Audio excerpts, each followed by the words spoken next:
Oliver twist अध्याय 49। Monks और mister Brownlow अंततः मिलते हैं। उनकी बातचीत और वह सूचना जो इसे बाधित करती है। शाम ढलने लगी थी जब मिस्टर ब्राउनलो अपने घर के दरवाजे पर एक किराए की गाड़ी से उतरे और धीरे से दरवाजे पर दस्तक दी। दरवाजा खुलते ही एक मजबूत आदमी गाड़ी से बाहर आया और सीढ़ियों के एक तरफ खड़ा हो गया, जबकि दूसरा आदमी जो गाड़ी के बॉक्स पर बैठा था भी नीचे उतरा और दूसरी तरफ खड़ा हो गया। मिस्टर ब्राउनलो के इशारे पर उन्होंने तीसरे आदमी की मदद की और उसे बीच में लेकर जल्दी से घर के अंदर ले गए। यह आदमी मॉन्क्स था। वे बिना बोले उसी तरह सीढ़ियों से ऊपर चढ़े और मिस्टर ब्राउनलो ने उनका नेतृत्व किया और उन्हें एक पिछले कमरे में ले गए। इस कमरे के दरवाजे पर मॉन्क्स, जो साफ तौर पर अनिच्छा से ऊपर चढ़ा था, रुक गया। दोनों आदमी बूढ़े सज्जन की ओर निर्देश के लिए देखने लगे। वह विकल्प जानता है, मिस्टर ब्राउनलो ने कहा। अगर वह हिचकिचाता है या अपनी उंगली भी तुम्हारे कहे बिना हिलाता है तो उसे सड़क पर घसीट कर ले जाओ, पुलिस की मदद बुलाओ और मेरे नाम से उसे अपराधी के रूप में दोषी ठहराओ। तुम्हें मेरी यह बात कहने की हिम्मत कैसे हुई? मॉन्क्स ने पूछा। तुमने मुझे यह करने के लिए उकसाने की हिम्मत कैसे की? नौजवान मिस्टर ब्राउनलो ने उसे स्थिर निगाहों से देखते हुए जवाब दिया। क्या तुम इतने पागल हो कि इस घर से बाहर जाना चाहते हो? उसे छोड़ दो। लो श्रीमान, तुम्हें जाने की आजादी है और हम तुम्हारे पीछे पीछे आएंगे।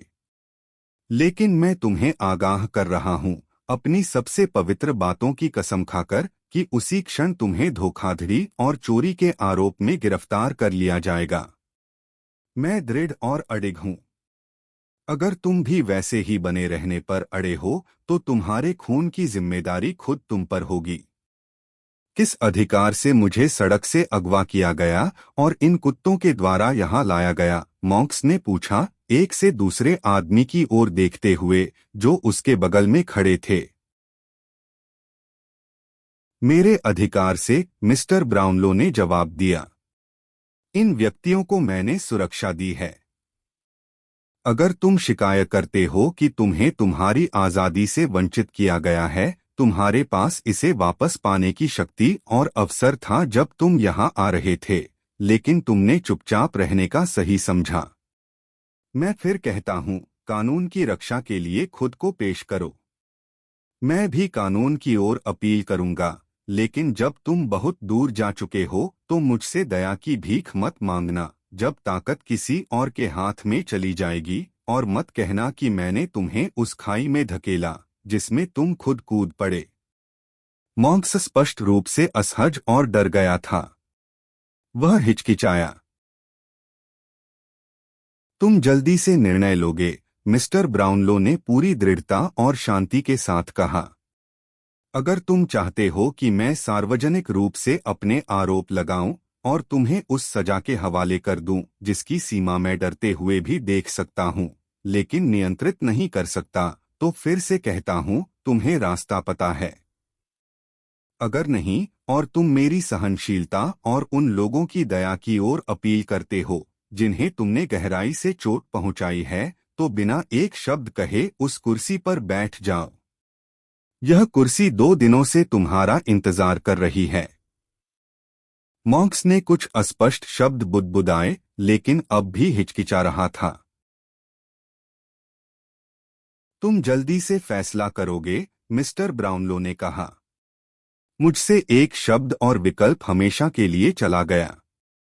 फिर भी वह आदमी हिचकिचाया। मुझे बातचीत का कोई इरादा नहीं है, मिस्टर ब्राउनलो ने कहा, और जैसा कि मैं दूसरों के सबसे प्रिय हितों का प्रतिनिधित्व कर रहा हूं, मुझे इसका अधिकार नहीं है। क्या कोई? मॉन्क्स ने कांपती आवाज में पूछा, क्या कोई मध्य मार्ग नहीं है? नहीं। मॉन्क्स ने बूढ़े सज्जन की ओर चिंता भरी निगाहों से देखा, लेकिन उनके चेहरे पर केवल सख्ती और दृढ़ता देखते हुए वह कमरे में चला गया और कंधे उचकाते हुए बैठ गया। दरवाजा बाहर से बंद कर दो, मिस्टर ब्राउनलो ने सहायकों से कहा, और जब मैं घंटी बजाऊं तो आओ। आदमी ने आदेश का पालन किया और दोनों को अकेला छोड़ दिया गया। यह अच्छा बर्ताव है, साहब, मॉन्क्स ने अपनी टोपी और चोगा नीचे फेंकते हुए कहा, मेरे पिता के सबसे पुराने दोस्त से। यह इसलिए है क्योंकि मैं तुम्हारे पिता का सबसे पुराना दोस्त था, नौजवान, मिस्टर ब्राउनलो ने जवाब दिया। यह इसलिए है क्योंकि उसकी खुशहाल और युवा उम्मीदें और इच्छाएं मुझसे जुड़ी थीं, और उस प्यारी स्त्री से जो उसकी रक्त और वंश की थी, और अपनी जवानी में ही भगवान के पास चली गई और मुझे यहाँ अकेला, उदास आदमी छोड़ गई। यह इसलिए है क्योंकि उसने अपने इकलौती बहन की मृत्युशैया के पास मेरे साथ घुटने टेक दिए थे, जब वह अभी लड़का ही था, उस सुबह जो, लेकिन भगवान ने कुछ और ही चाहा, उसे मेरी युवा पत्नी बना देती। यह इसलिए है क्योंकि मेरा घायल दिल तब से उसके साथ चिपका रहा, उसकी सारी कठिनाइयों और गलतियों के बावजूद, जब तक कि वह मर नहीं गया। यह इसलिए है क्योंकि पुरानी यादें और जुड़ाव मेरे दिल में भरे हुए हैं, और तुम्हारा चेहरा भी मुझे उसकी पुरानी यादें दिला देता है। यह इसलिए है कि मैं तुम्हारे साथ नरमी से पेश आ रहा हूँ, हाँ, एडवर्ड लीफोर्ड, अभी भी, और तुम्हारी अयोग्यता पर शर्म महसूस करता हूँ, जिसने यह नाम धारण किया है। इस नाम का इससे क्या लेना देना है? दूसरे ने पूछा, थोड़ी देर चुपचाप और थोड़ी अजीब से आश्चर्य में अपने साथी की बेचैनी को देखते हुए। यह नाम मेरे लिए क्या है? तुम्हारे लिए कुछ नहीं, मिस्टर ब्राउनलो ने उत्तर दिया, तुम्हारे लिए कुछ नहीं। लेकिन यह उसका नाम था, और इतने समय के बाद भी यह मुझे, एक बूढ़े आदमी को, वही गर्मी और रोमांच वापस ला देता है जो मैंने एक अजनबी से इसे सुनने पर महसूस किया था। मुझे बहुत खुशी है कि तुमने इसे बदल लिया, बहुत बहुत। यह सब बहुत अच्छा है, मॉन्क्स ने लंबी चुप्पी के बाद कहा, जिसमें वह खुद को जिद्दी विरोध में इधर-उधर झटका दे रहा था, और मिस्टर ब्राउनलो अपने हाथ से अपना चेहरा ढककर बैठे थे। लेकिन तुम मुझसे चाहते क्या हो? तुम्हारा एक भाई है, मिस्टर ब्राउनलो ने खुद को संभालते हुए कहा, एक भाई जिसका नाम मैंने जब सड़क पर तुम्हारे पीछे आकर तुम्हारे कान में फुसफुसाया, तो यह बात ही लगभग तुम्हें यहाँ लाने के लिए काफी थी, आश्चर्य और डर में। मेरा कोई भाई नहीं है, मॉन्क्स ने उत्तर दिया। तुम जानते हो कि मैं इकलौता बच्चा था। तुम मुझसे भाई की बात क्यों कर रहे हो? तुम इसे उतना ही जानते हो जितना मैं। उस बात पर ध्यान दो जो मैं जानता हूँ, और तुम नहीं जानते, मिस्टर ब्राउनलो ने कहा। मैं तुम्हारी रुचि जगाऊंगा। मैं जानता हूँ कि उस दुखी शादी में, जिसमें पारिवारिक गर्व और सबसे संकीर्ण महत्वाकांक्षा ने तुम्हारे पिता को तब मजबूर किया जब वह सिर्फ एक लड़का था, तुम अकेले और सबसे अप्राकृतिक परिणाम थे। मुझे कठोर शब्दों की परवाह नहीं है, मॉन्क्स ने एक तिरस्कारपूर्ण हंसी के साथ कहा। तुम तथ्य जानते हो और मेरे लिए इतना ही काफी है। लेकिन मैं यह भी जानता हूँ, बूढ़े सज्जन ने कहा, उस असफल संबंध की पीड़ा, धीमा दर्द और लंबे समय तक चली यातना। मैं जानता हूँ कि कैसे उस दुखी जोड़े ने अपने भारी बोझ को दुनिया में खींचते हुए उसे बड़ी बेरुखी और थकावट के साथ झेला। मैं जानता हूँ कि कैसे औपचारिकताएं खुले ताने में बदल गईं, कैसे बेरुखी नफरत में और नफरत घृणा में बदल गई, जब तक आखिर में उन्होंने उस रिश्ते की जंजीरों को तोड़ दिया और एक दूसरे से बहुत दूर हो गए। फिर भी हर कोई अपने हिस्से के बोझ को ढोता रहा, जिसे केवल मौत ही तोड़ सकती थी। तुम्हारी माँ ने इसे जल्दी भुला दिया, लेकिन तुम्हारे पिता के दिल में यह सालों तक घाव बनकर धंसता रहा। ठीक है, वे अलग हो गए थे, मॉन्क्स ने कहा, और उससे क्या फर्क पड़ता है?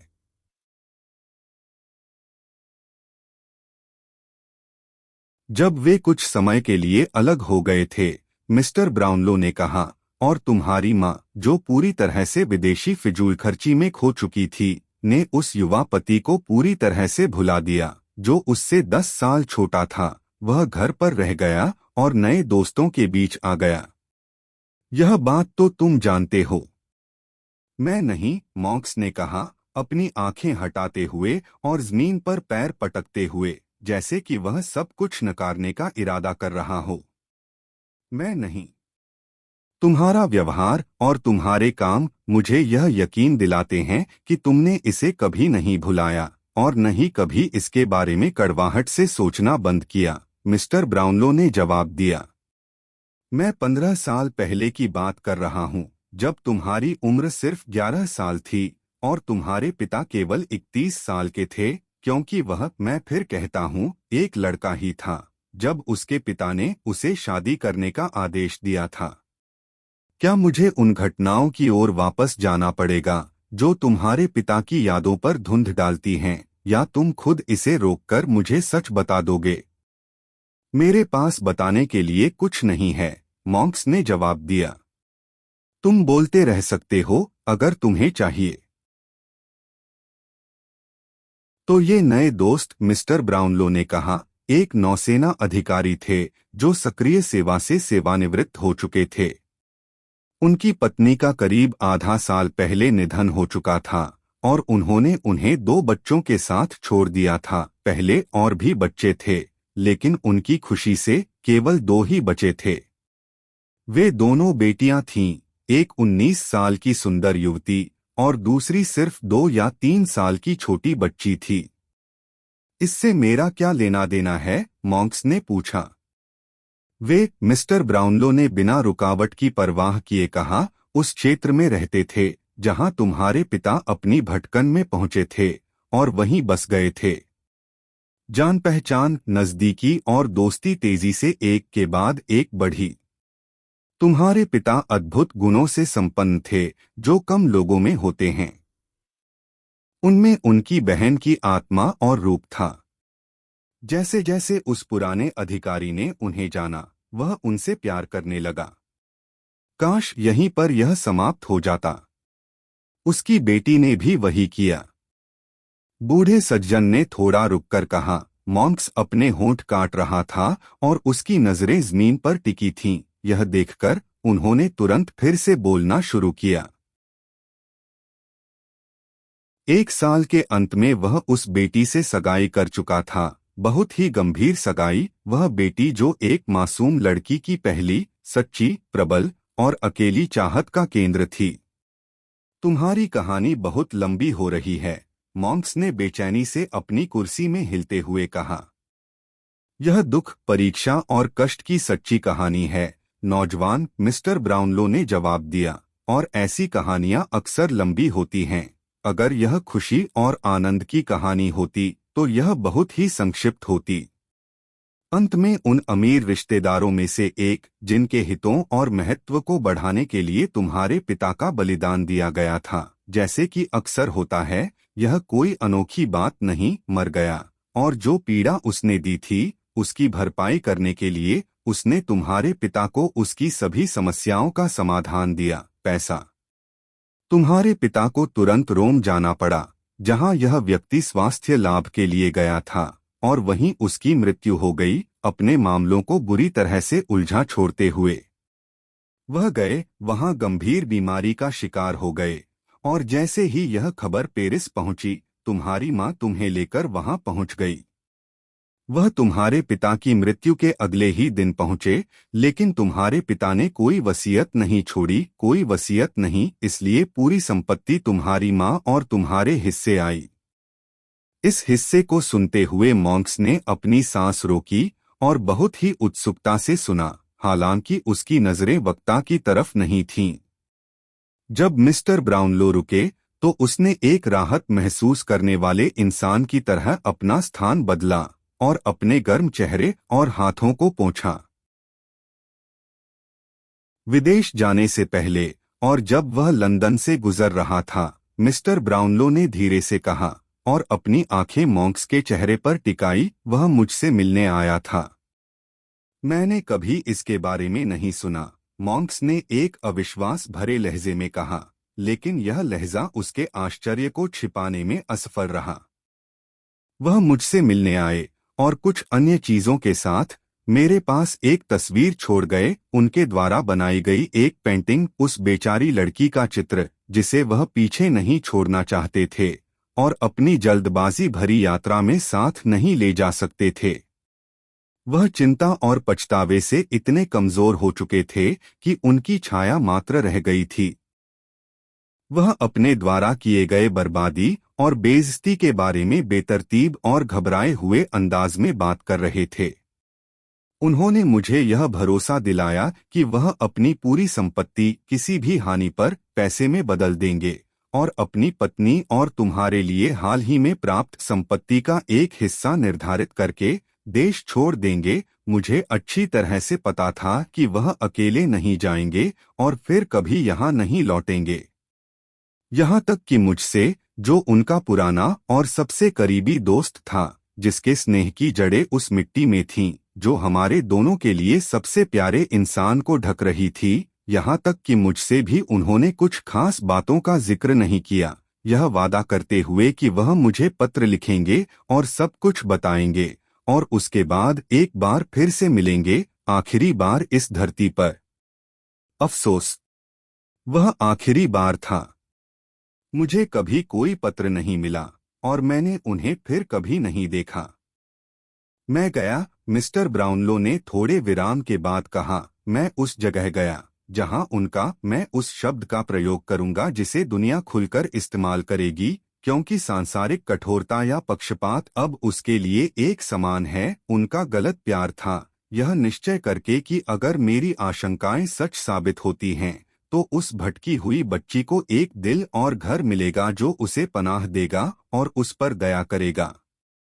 वह परिवार एक हफ्ते पहले ही उस जगह को छोड़ चुका था। उन्होंने जितने छोटे मोटे कर्ज थे उन्हें चुका दिया और रातों रात वहां से चले गए। क्यों या कहाँ, कोई नहीं जानता। मॉन्क्स ने और गहरी सांस ली और विजय की मुस्कान के साथ चारों ओर देखा। जब तुम्हारा भाई, मिस्टर ब्राउनलो ने मॉन्क्स की कुर्सी के पास जाते हुए कहा, जब तुम्हारा भाई, एक कमजोर, फटे पुराने, उपेक्षित बच्चा मेरे रास्ते में आया और मुझे उससे एक मजबूत हाथ ने बचाया जिसे तुम मौका कह सकते हो, और मैंने उसे बुराई और बर्बादी के जीवन से बचाया। क्या? मॉन्क्स चिल्लाया। मैंने, मिस्टर ब्राउनलो ने कहा। मैंने तुमसे कहा था कि मैं तुम्हारी दिलचस्पी जगाऊंगा। मैं कहता हूं मैं देख सकता हूं कि तुम्हारे चालाक साथी ने मेरा नाम छिपा लिया, हालांकि उसने यह नहीं सोचा कि वह नाम तुम्हारे लिए अनजाना होगा। जब मैंने उसे बचाया था तब वह मेरी देखभाल में ठीक हो रहा था। उसकी इस तस्वीर से अद्भुत समानता ने मुझे चौंका दिया। यहाँ तक कि जब मैंने उसे पहली बार उसकी गंदगी और दुख में देखा था तो उसके चेहरे पर एक ऐसा भाव था जो मुझे किसी पुराने दोस्त की याद दिलाता था, जैसे कोई जीवंत सपना। मुझे तुम्हें यह बताने की जरूरत नहीं कि उसे मेरे उसकी कहानी जानने से पहले ही बहला फुसला कर भगा दिया गया था। क्यों नहीं? मॉन्क्स ने जल्दी से पूछा। क्योंकि तुम इसे अच्छी तरह जानते हो। मैं, मेरे लिए इनकार करना बेकार है, मिस्टर ब्राउनलो ने जवाब दिया। मैं तुम्हें दिखाऊंगा कि मैं इससे भी ज्यादा जानता हूं। हम देखेंगे, बूढ़े सज्जन ने गहरी नजर से देखा और कहा। मैंने उस लड़के को खो दिया और मेरी सारी कोशिशों के बावजूद मैं उसे नहीं पा सका। तुम्हारी मां के मरने के बाद मुझे पता था कि अगर कोई इस रहस्य को सुलझा सकता है तो वह सिर्फ तुम हो सकते हो, और जब मैंने आखिरी बार तुम्हारी खबर सुनी थी तब तुम वेस्ट इंडीज में अपनी संपत्ति पर थे, जहां तुम, जैसा कि तुम्हें अच्छी तरह से पता है, अपनी मां की मौत के बाद भाग गए थे ताकि यहां की बुरी गतिविधियों के परिणामों से बच सको। मैंने वहां की यात्रा की। तुम वहां से महीनों पहले जा चुके थे और ऐसा माना जा रहा था कि तुम लंदन में हो, लेकिन कोई नहीं जानता था कि कहाँ। मैं वापस आया। तुम्हारे एजेंटों को तुम्हारे ठिकाने का कोई पता नहीं था। वे कहते थे कि तुम कभी कभी कुछ दिनों के लिए आते जाते हो और कभी कभी महीनों तक गायब रहते हो। दिखावे में तुम वही घटिया जगहों पर रहते थे और उन्हीं बदनाम लोगों के साथ घुलते मिलते थे जो तुम्हारे साथी थे जब तुम एक बेकाबू लड़के थे। मैंने उन्हें नए नए अनुरोधों से परेशान कर दिया। मैं रात और दिन सड़कों पर घूमता रहा, लेकिन 2 घंटे पहले तक मेरी सारी कोशिशें बेकार रहीं और मैंने तुम्हें एक पल के लिए भी नहीं देखा। और अब तुम मुझे देख रहे हो, मॉन्क्स ने साहस से खड़े होते हुए कहा। तो क्या? धोखाधड़ी और लूटपाट बड़े भारी शब्द हैं। तुम्हें लगता है कि किसी छोटे से लड़के की थोड़ी बहुत समानता एक मर चुके आदमी के भाई की बेकार सी तस्वीर से मिलती है। तुम्हें यह भी नहीं पता कि उस कमजोर जोड़े का कोई बच्चा पैदा हुआ था या नहीं। तुम्हें यह भी नहीं पता। मुझे नहीं पता था, मिस्टर ब्राउनलो ने भी खड़े होते हुए जवाब दिया, लेकिन पिछले पखवाड़े में मुझे सब पता चल गया है। तुम्हारा एक भाई है और व्यभिचार उस समय तक सड़ते रहे जब तक कि उन्होंने एक भयंकर बीमारी का रूप नहीं ले लिया जिसने तुम्हारे चेहरे को तुम्हारे दिमाग का आईना बना दिया। तुम एडवर्ड लीफर्ड, क्या तुम अब भी मेरा सामना कर रहे हो? और व्यभिचार उस समय तक सड़ते रहे जब तक कि उन्होंने एक भयंकर बीमारी का रूप नहीं ले लिया जिसने तुम्हारे चेहरे को तुम्हारे दिमाग का आईना बना दिया। तुम एडवर्ड लीफर्ड, क्या तुम अब भी मेरा सामना कर रहे हो? नहीं नहीं नहीं, कायर मॉन्क्स ने इन सारे आरोपों के बोझ तले दबते हुए कहा। हर शब्द सज्जन चिल्लाए, हर शब्द जो तुम्हारे और इस घृणित खलनायक के बीच बोला गया है। मुझे पता है। दीवारों की परछाइयों ने तुम्हारी फुसफुसाहटों को पकड़कर मेरे कानों तक पहुंचा दिया है। उस सताए हुए बच्चे की झलक ने खुद बुराई को हिला दिया और उसे साहस और लगभग सद्गुण का रूप दे दिया। हत्या की गई है जिसमें तुम नैतिक रूप से अगर सच में नहीं तो भी शामिल थे। नहीं नहीं, मॉन्क्स ने बीच में कहा। मैं उस बारे में कुछ नहीं जानता था। मैं तो बस उस कहानी की सच्चाई जानने जा रहा था जब तुमने मुझे पकड़ा। मुझे कारण का पता नहीं था। मुझे लगा कि यह एक साधारण झगड़ा था। यह तुम्हारे रहस्यों का आंशिक खुलासा था, मिस्टर ब्राउनलो ने उत्तर दिया। क्या तुम पूरा सच बताओगे? हाँ, मैं बताऊंगा।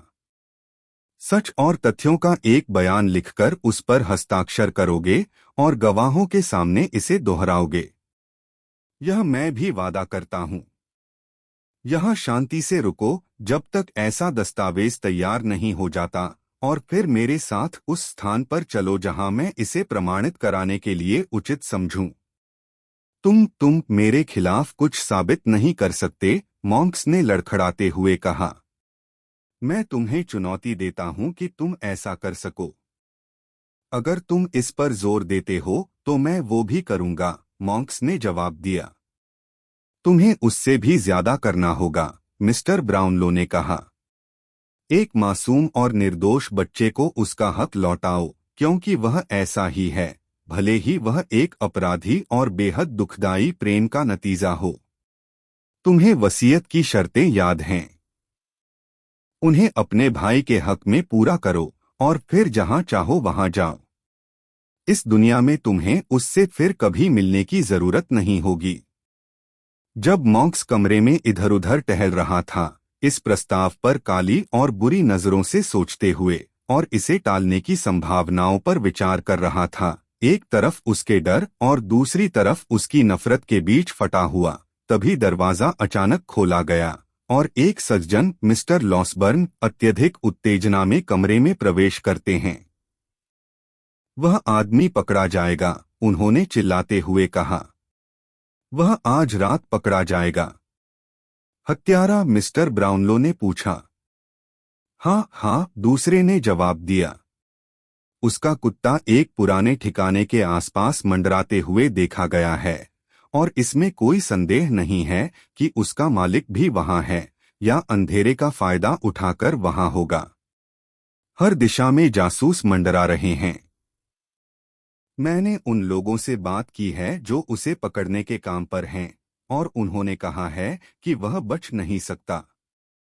सरकार ने आज रात उसके लिए 100 पाउंड का इनाम घोषित किया है। मैं 50 और दूंगा, मिस्टर ब्राउनलो ने कहा, और अगर मैं वहां पहुंच सका तो खुद उस जगह पर खड़े होकर इसकी घोषणा करूंगा। मिस्टर मेली कहाँ हैं? हैरी, जैसे ही उन्होंने तुम्हारे दोस्त को तुम्हारे साथ सुरक्षित कोच में बिठा दिया, वो भागकर वहां गए जहां उन्हें यह खबर मिली थी, डॉक्टर ने जवाब दिया, और घोड़े पर चढ़कर पहले दल के साथ जुड़ने के लिए निकल पड़े, जो शहर के बाहरी इलाके में कहीं एक जगह मिलने का प्लान था। फैगिन, मिस्टर ब्राउनलो ने कहा, उसका क्या हुआ? जब मैंने आखिरी बार सुना, तब तक उसे पकड़ा नहीं गया था, लेकिन वह पकड़ा जाएगा, या अब तक हो गया होगा। उन्हें उस पर पूरा यकीन है। तुमने अपना मन बना लिया? मिस्टर ब्राउनलो ने धीमी आवाज में मॉन्क्स से पूछा। हाँ, उसने जवाब दिया। तुम मुझसे इस बारे में गोपनीय रहोगे? मैं रहूंगा।